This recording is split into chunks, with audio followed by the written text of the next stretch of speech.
Pendant des décennies, le monde a vu en Vladimir Poutine le visage stoïque et imperturbable du pouvoir russe.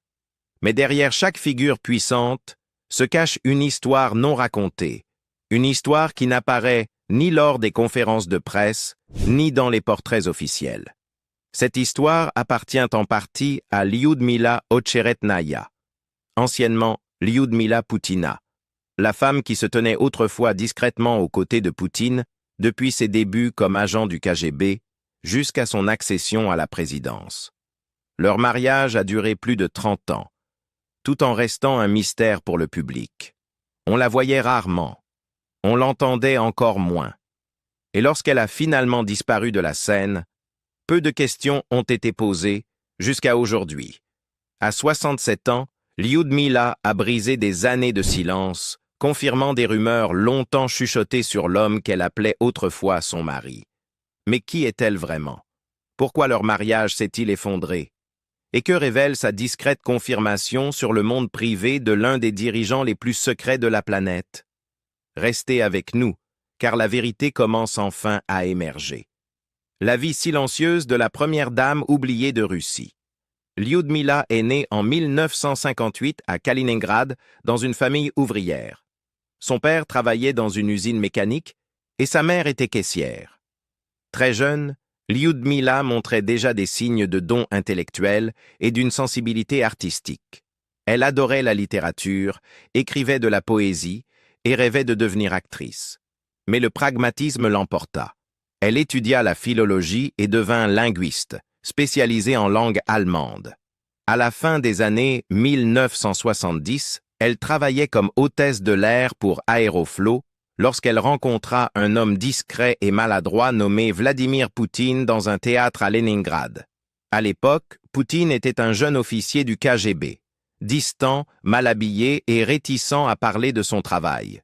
Lyudmila a avoué plus tard qu'elle n'avait pas été impressionnée au début.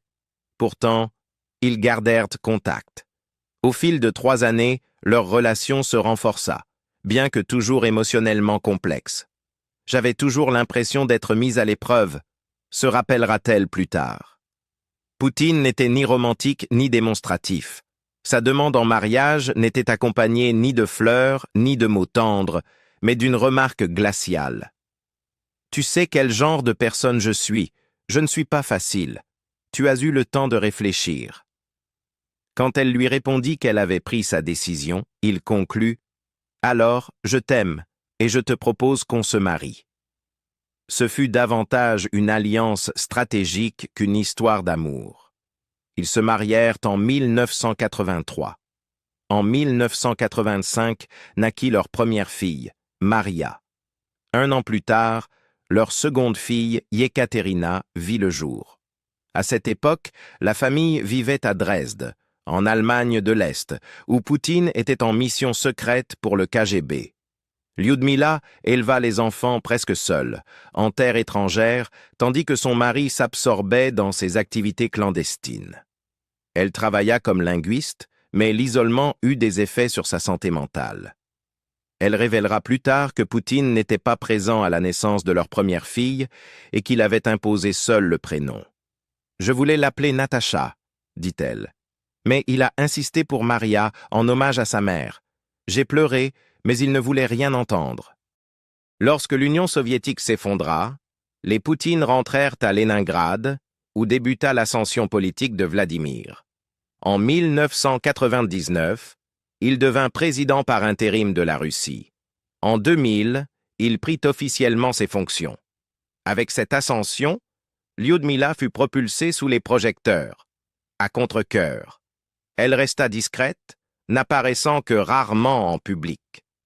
Bien qu'elle ait brièvement travaillé dans une entreprise de télécommunications à Moscou et dirigé une fondation culturelle pour la langue russe, elle était absente de la vie publique.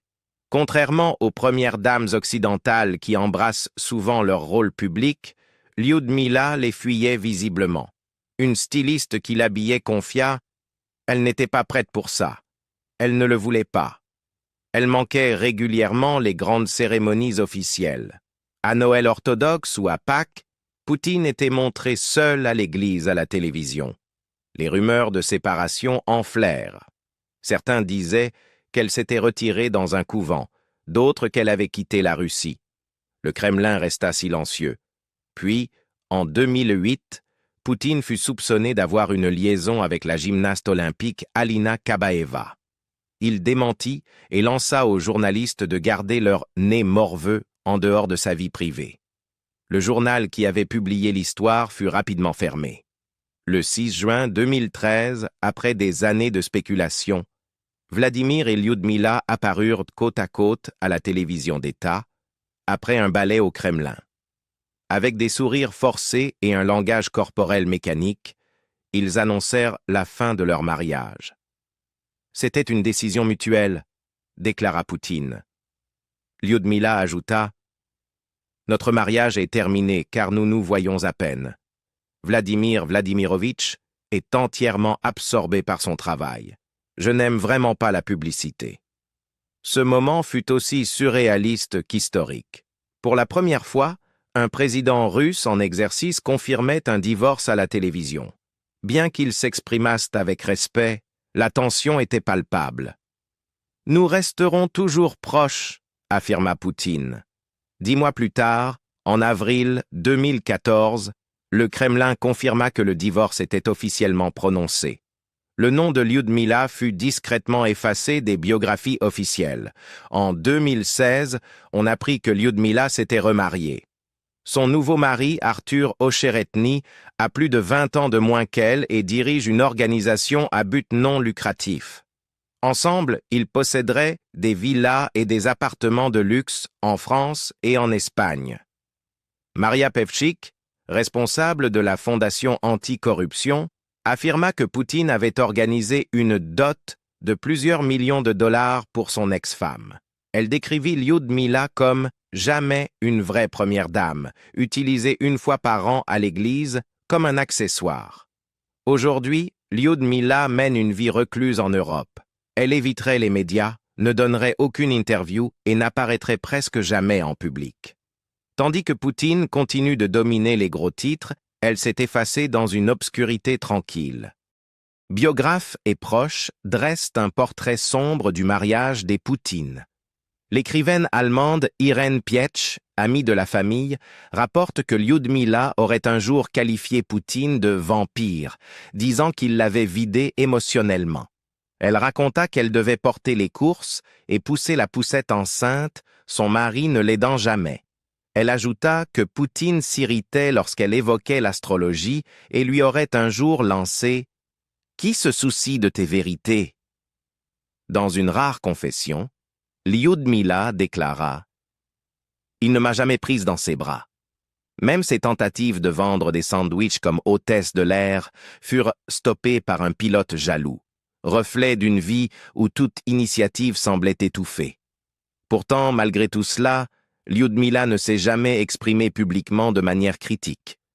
Peut-être que son silence est une forme de survie. Ou peut-être est-ce simplement dans sa nature, discrète, réservée et fatiguée de faire partie d'une histoire qu'elle n'a jamais choisi d'écrire. Qui sont les filles de Vladimir Poutine? Les seuls enfants officiellement reconnus de Vladimir Poutine sont les 2 filles issues de son long mariage avec Lyudmila Shkrebneva, Maria Vorontsova et Katerina Tikhonova. Pourtant, malgré l'attention mondiale immense portée à leur père, les 2 femmes ont vécu dans une obscurité soigneusement orchestrée. Aucune n'a été reconnue publiquement par Poutine de manière officielle, et fait étonnant, il n'existe aucune photo vérifiée du président russe avec l'une ou l'autre à l'âge adulte. Ce secret n'est pas fortuit. Il est le fruit de longues années de dissimulation délibérée et de brouillage stratégique organisé par le Kremlin. Maria, l'aînée, est née en 1985 et a suivi une formation en médecine, devenant finalement une endocrinologue respectée. Connue aujourd'hui sous le nom de Maria Vorontsova, elle est copropriétaire d'une importante société d'investissement dans le secteur de la santé appelée Nomeco et participe à des recherches médicales et à de vastes projets cliniques. Ses premières années d'études l'ont conduite à l'Université d'État de Saint-Pétersbourg, puis à l'Université d'État de Moscou. elle aurait ensuite poursuivi un doctorat en endocrinologie. Pendant un temps, Maria a vécu aux Pays-Bas avec son compagnon, l'homme d'affaires néerlandais Jorrit Vaassen. Leur vie tranquille a pris fin brutalement après la destruction du vol MH17 de Malaysia Airlines en 2014, qui a coûté la vie à près de 200 citoyens néerlandais et déclenché une vague de ressentiment anti-russe. Face à ce contre-coup international, Maria est rentrée en Russie et a totalement disparu de la sphère publique. Katerina Tikhonova, née en 1986, semblait suivre un parcours très différent. Elle a été danseuse de rock acrobatique à haut niveau, participant à des compétitions sous une fausse identité. Mais ces dernières années, elle est devenue une figure clé de l'élite technologique et académique russe. Elle dirige aujourd'hui une initiative de pointe en intelligence artificielle à l'Université d'État de Moscou, où elle exerce une influence considérable dans les milieux scientifiques du pays. Son mariage avec Kirill Shamalov, fils d'un proche allié de Poutine et actionnaire majeur du géant pétrochimique Sibur, a brièvement fait la une. Leur union en 2013 a fait de Shamalov le plus jeune milliardaire de Russie. Mais le couple aurait divorcé en 2018. Ce qui frappe le plus à propos des deux femmes, c'est le niveau extrême de secret qui entoure leur identité. Pendant des années, Maria et Katerina n'étaient reconnues que sous des pseudonymes et ne portaient pas le patronyme Vladimirovna qui les aurait directement rattachées à Poutine. Leur dossier scolaire était scellé, leur localisation tenue secrète et leurs fonctions professionnelles soigneusement contrôlées. Les médias russes, souvent audacieux dans la révélation de scandales politiques et financiers, restent presque totalement silencieux sur les filles de Poutine. Même les journalistes d'opposition évitent généralement le sujet par crainte, semble-t-il, de représailles.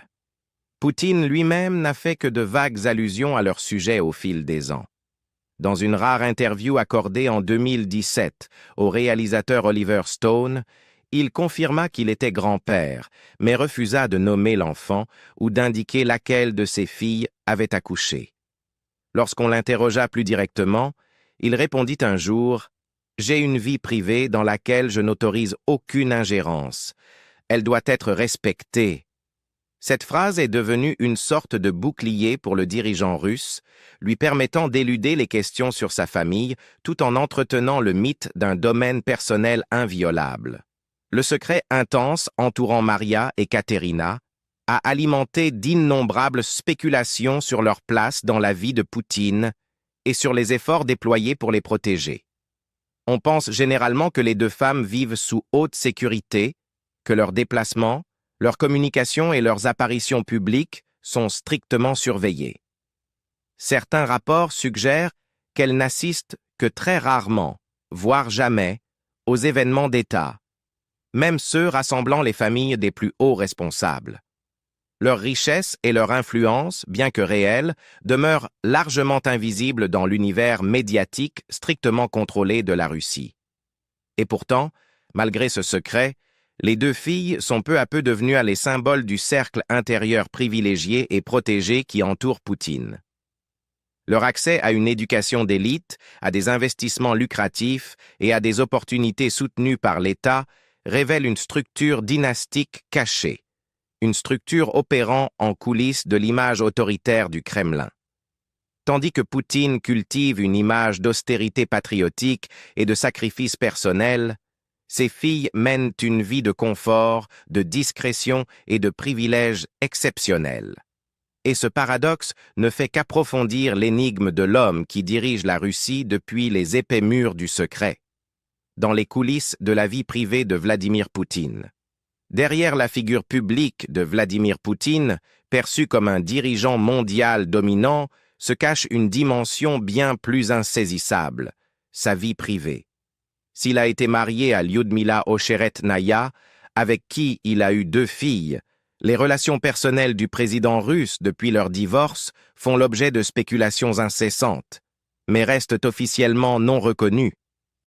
Au cœur de ces rumeurs se trouve Alina Kabaeva, l'une des gymnastes rythmiques les plus accomplies de Russie et ancienne députée de la Douma d'État.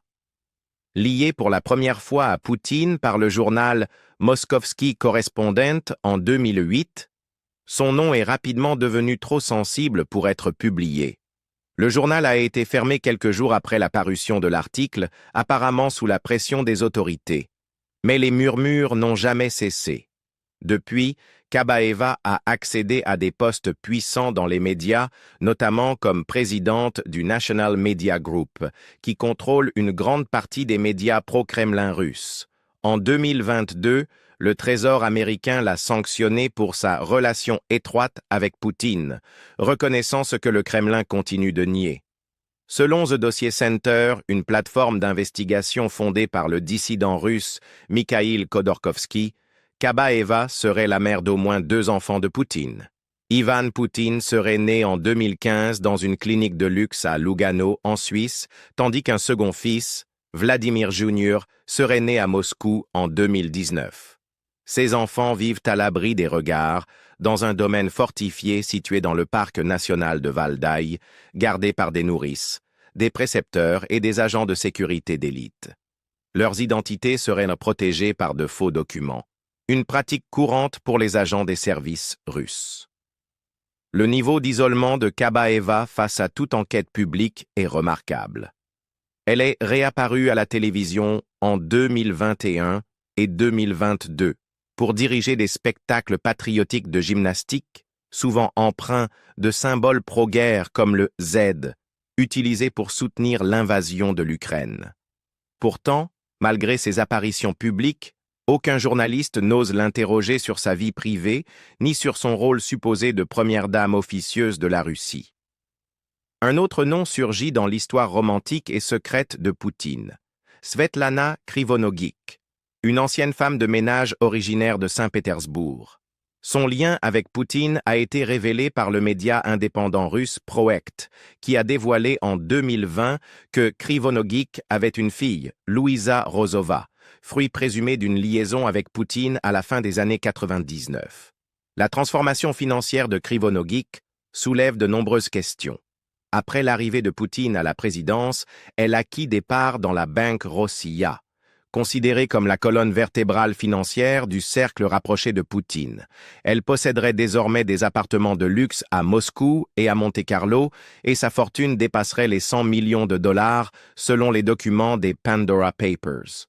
Louisa Rozova est devenue brièvement populaire sur Instagram, où elle partageait des aperçus d'un mode de vie fastueux. Vêtements de créateurs, vacances coûteuses, jets privés. Mais sa ressemblance frappante avec Poutine a déclenché une vague de spéculation. Après l'invasion de l'Ukraine par la Russie en 2022, son compte fut envahi de messages de haine. Elle a disparu des réseaux sociaux peu après, sur ordre présumé de Poutine lui-même, furieux de la fuite de son existence et de sa présence en ligne. Le nom de Victoria Lopireva, Miss Russie 2003 et personnalité médiatique, est également chuchoté dans les cercles proches de Poutine. Bien qu'aucune preuve concrète ne confirme une relation romantique, Lopireva fut nommée ambassadrice officielle de la Coupe du Monde FIFA 2018 en Russie. Un rôle inhabituellement prestigieux pour une mannequin et animatrice télé. Elle a exprimé son soutien à Poutine, encouragé la participation électorale en sa faveur et multiplié les apparitions qui ont alimenté les rumeurs. Lopireva a donné naissance à un fils à Miami en 2019, déclenchant des spéculations dans les tabloïds sur l'identité du père. Aucun lien avec Poutine n'a été confirmé et elle garde le silence sur la paternité. Néanmoins, son influence et sa visibilité lors d'un événement d'État d'une telle ampleur ont poussé beaucoup à se demander si sa proximité avec le pouvoir n'était pas d'ordre plus personnel. Les relations privées de Poutine reflètent sa vision globale du pouvoir. Elles sont méticuleusement orchestrées, protégées par plusieurs couches de sécurité et à l'abri de tout regard. Les femmes supposément proches de lui accèdent souvent à des postes d'influence ou amassent de vastes fortunes, mais aucune n'a jamais reconnu publiquement un lien romantique. Ce voile de secret n'est pas seulement personnel, il est politique. Poutine se projette comme le gardien de valeurs conservatrices et familiales. Reconnaître publiquement des relations extra-conjugales ou des enfants cachés ébranlerait cette image, surtout dans un pays où l'autorité morale est intimement liée à la fierté nationaliste. L'État est allé très loin pour préserver cette image, allant jusqu'à cibler les journalistes qui enquêtent sur sa vie privée. Les conséquences de telles investigations ont été sévères. Après avoir publié un article sur Kabaeva, Moskovski correspondant a été fermé. Proect, après avoir révélé les liens entre Poutine et Krivonogik, a été perquisitionné par les autorités et accusé de diffamation criminelle. Son rédacteur en chef, Roman Badanin, a fui la Russie, rejoignant une longue liste de journalistes contraints à l'exil pour avoir franchi des lignes invisibles. Même à l'ère numérique, le Kremlin conserve un contrôle strict sur les récits susceptibles d'affaiblir l'autorité de Poutine. Les comptes sur les réseaux sociaux liés à ses enfants supposés sont supprimés. Les médias d'État n'abordent jamais ces relations amoureuses.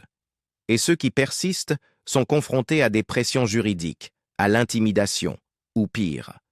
Alors que Poutine demeure l'homme fort incontesté de la Russie, la forteresse personnelle qu'il s'est construite montre parfois des fissures. L'augmentation des fuites de documents, des témoignages d'initiés et des enquêtes d'exilés offre des aperçus fugaces de son monde caché. Un monde peuplé de gymnastes de l'élite, d'anciennes femmes de ménage devenues millionnaires, de reines de beauté et d'enfants secrets élevés dans l'opulence, mais aussi dans l'isolement. Ces révélations, bien que souvent non confirmées, ébranlent la mythologie qui l'entoure depuis des décennies. Elles exposent un homme obsédé par le contrôle, non seulement de son pays, mais de chaque récit, chaque détail, chaque photographie. Et pourtant, même la forteresse la mieux gardée ne peut empêcher la vérité d'émerger un jour. Le monde ne connaît peut-être pas encore toute l'histoire de la vie privée de Vladimir Poutine, mais peu à peu, les murs commencent à se fissurer. Maintenant que son ex-femme a enfin brisé le silence, nous avons plus de clarté, mais aussi davantage de questions. Pourquoi leurs filles ont-elles été cachées si longtemps? Quelle est la véritable histoire derrière Alina Kabaeva et les enfants secrets? Et qu'est-ce qui reste encore dissimulé au public? Dites-nous ce que vous en pensez dans les commentaires.